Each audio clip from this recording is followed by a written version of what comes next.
Hello दोस्तों, स्वागत है आप सभी का एक और दिलचस्प कहानी में। उम्मीद है ये कहानी आपको जरूर पसंद आएगी। मेरा नाम अमर है।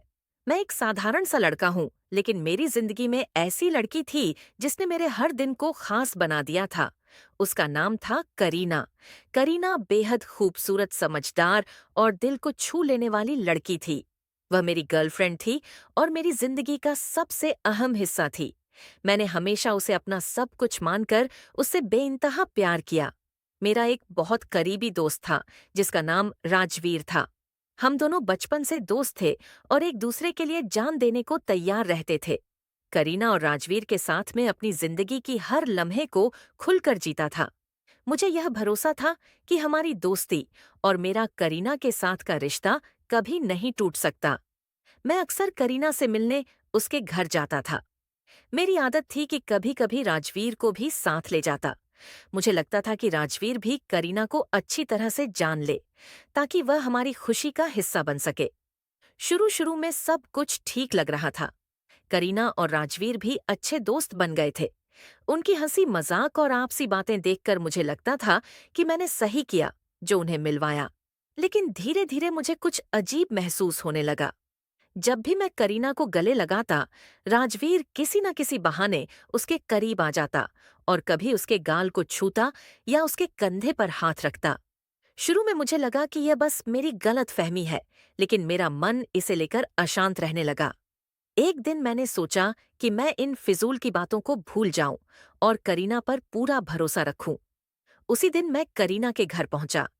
वह अपने कमरे में थी और मैं बिना किसी झिझक के उसके कमरे में प्रवेश किया। कमरे में जाते ही मुझे एक अजीब सी खुशबू महसूस हुई। यह खुशबू राजवीर के परफ्यूम की थी। पहले तो मैं इस पर ध्यान नहीं दिया, लेकिन बाद में जब मैं इस बारे में सोचा तो मुझे समझ आया कि राजवीर का करीना के कमरे में होना अजीब है। मैंने उस वक्त कुछ नहीं कहा और करीना से पूछा कि क्या वह ठीक है। उसने जवाब दिया, अमर, मुझे अभी पढ़ाई करनी है, बाद में बात करते हैं। मैंने उसके इस जवाब को सहजता से लिया और वहां से जाने के लिए तैयार हो गया। लेकिन एक बात ने मुझे परेशान कर दिया। करीना ने मुझे दरवाजे तक छोड़ने की भी कोशिश नहीं की। मेरे दिल में शंका और पड़ गई। मैं बाहर जाने का नाटक किया, लेकिन वापस उस कमरे के पास जाकर चुपचाप उनकी बातें सुनने लगा।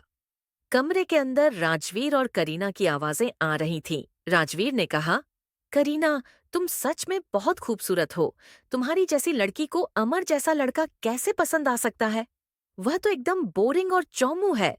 करीना हंसते हुए बोली, तुम सही कह रहे हो। मुझे ऐसा लड़का चाहिए था जो मेरी जरूरत को पूरा कर सके। अमर मेरे लिए वही करता है। मैं उससे प्यार का नाटक करती हूँ और उसके पैसों का इस्तेमाल करती हूँ, लेकिन असली प्यार तो मैं तुमसे करती हूँ, तो मेरे लिए खास हो। उनकी बातों को सुनकर मेरा दिल टूट गया। मेरा खून खोल रहा था, लेकिन मैंने अपने गुस्से को काबू में रखा। फिर भी जब मैंने सुना कि करीना मेरे बारे में और क्या-क्या कह रही है, तो मुझसे रहा नहीं गया। मैं तुरंत कमरे का दरवाजा खोला और अंदर चला गया। मेरी आंखें गुस्से से लाल थी। करीना और राजवीर दोनों मेरी तरफ हैरानी से देख रहे थे।